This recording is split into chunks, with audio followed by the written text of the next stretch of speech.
Now, on the topic of feeling sluggish and tired and going through your day-to-day life thinking this is normal, I imagine that this is from toxins, and you speak a lot about toxins and removing them from your diet. What do you mean when you talk about removing toxins? Are we just speaking about alcohol and the regular toxins that we think about? Yeah, generally. Sugar, I would say, is a fairly dangerous component of our day-to-day diet, and it's highly addictive, and it's wrapped up as your friend in pretty wrappers and donuts and things like that. It's not your friend. The sooner that you let go of sugar, the better your life will be.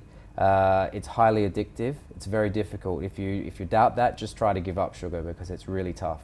But if people stopped eating so much sugar, started eating more vegetables, drank a bit more water, made sure that they got plenty of fiber from leafy green vegetables, things like that, they would feel a big difference very, very quickly.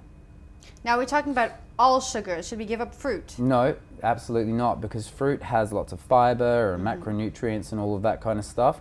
However, when you're talking about juicing, which has been marketed as this healthy thing, you have to be careful, because you're losing all of the fiber, all of the pulp, all of the macronutrients, so it's just sugar water with a few nice little added things, and hopefully not too many funky chemicals that a lot of the other kind of fizzy drinks and things like that have.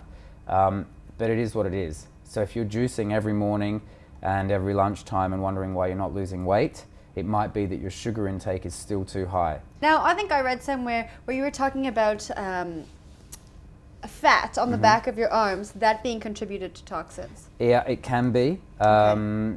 You know, wherever your body is holding fat, there's a reason for that. So for instance, if you're holding a lot of fat around the side of your tummy, it could be, and it's not always, but it could be insulin resistance. It could be that you're having too much sugar in your diet. If it's all at the front of your tummy, it might be that it's high stress, and cortisol, your cortisol levels are too high, and cortisol, we know, the stress hormone, dumps fat on the front of your tummy. So it might be, for instance, that someone is running 2 hours a day and they've got a high stress job or 3 children, whatever it is that's going on in their lives, and they can't figure out why they're not losing weight at the front of their tummy.